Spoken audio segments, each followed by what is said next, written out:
Dubai to Dhaka, Andre রাসেলের শরীরী ভাষায় আর চোখে মুখে স্পষ্ট ভ্রমণ ক্লান্তির ছাপ। আগের রাতে আইএল টি-20তে ম্যাচ খেলা, প্রায় 6 ঘন্টার জার্নি, সব মিলে 13 ঘন্টার মধ্যে বিপিএলে ম্যাচ খেলতে নেমে যাওয়া।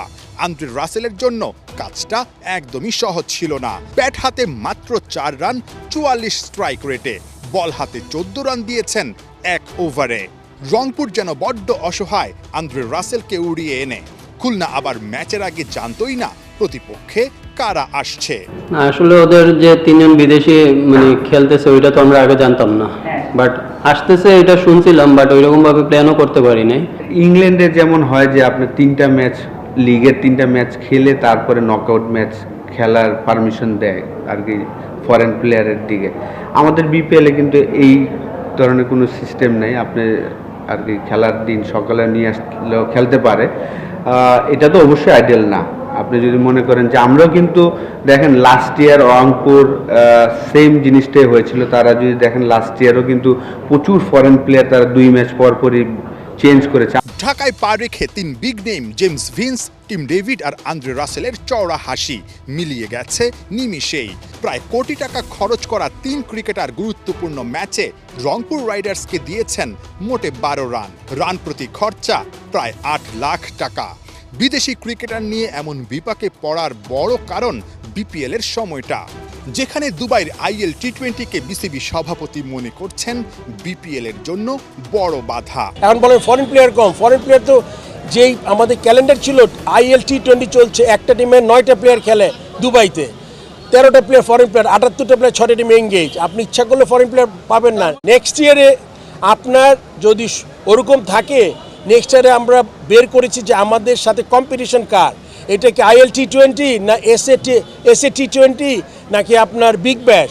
আমাদের সবচেয়ে বড় কম্পিটিশন আইএল টি-20 যেটা দুবাইতে হয়, ওইটার সাথে আমরা ক্ল্যাশ করতে পারবো না। তাইলে আপনার ফরেন প্লেয়ার দেখবেন আমাদের ওদের থেকে অনেক বেটার হবে। বিপিএল যখন হয় অলমোস্ট দেখা যায় যে 3-4টা টুর্নামেন্ট চলতে থাকে। বিগ ব্যাশ চলে, সাউথ আফ্রিকা চলছে এবং দুবাইতে চলছে, এবং আমাদের এখানে চলছে। তো অবশ্যই ক্রিকেট বোর্ড হয়তো নেক্সট ইয়ার ওটা চিন্তা করবে না। বিপিএল সিজন 11 চলছে।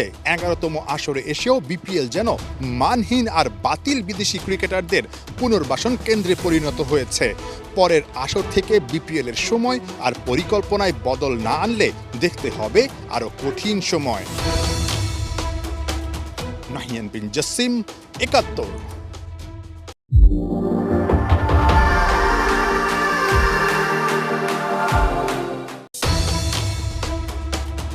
দুবাই টু ঢাকা, আন্দ্রে রাসেলের শরীরী ভাষায় আর চোখে মুখে স্পষ্ট ভ্রমণ ক্লান্তির ছাপ। আগের রাতে আইএল টি-20তে ম্যাচ খেলা, প্রায় 6 ঘন্টার জার্নি, সব মিলে 13 ঘন্টার মধ্যে বিপিএলে ম্যাচ খেলতে নেমে যাওয়া।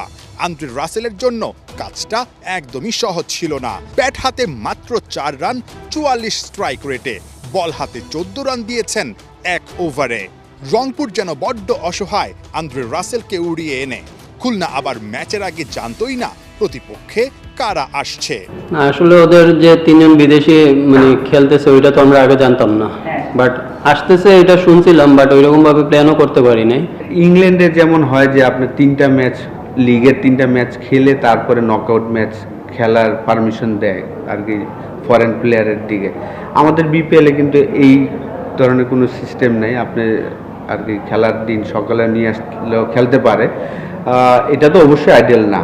আপনি যদি মনে করেন যে আমরাও কিন্তু দেখেন লাস্ট ইয়ার রংপুর সেম জিনিসটাই হয়েছিল। তারা যদি দেখেন লাস্ট ইয়ারও কিন্তু প্রচুর ফরেন প্লেয়ার তারা 2 ম্যাচ পরপরই চেঞ্জ করেছে।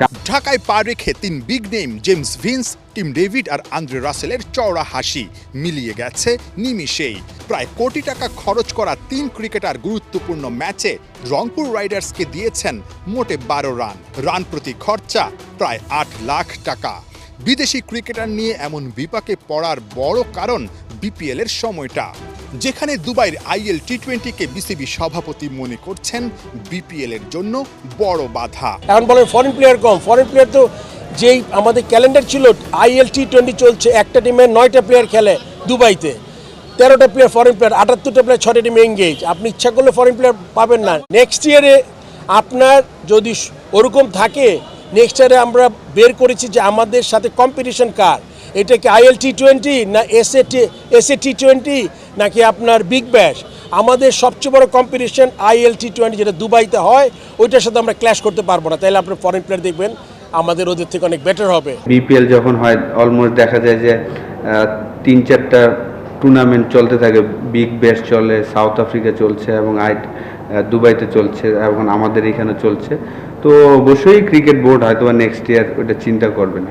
বিপিএল সিজন 11 চলছে। 11তম আসরে এসেও বিপিএল যেন মানহীন আর বাতিল বিদেশি ক্রিকেটারদের পুনর্বাসন কেন্দ্রে পরিণত হয়েছে। পরের আসর থেকে বিপিএল এর সময় আর পরিকল্পনায় বদল না আনলে দেখতে হবে আরো কঠিন সময়। নাহিয়ান বিন জাসিম, ৭১।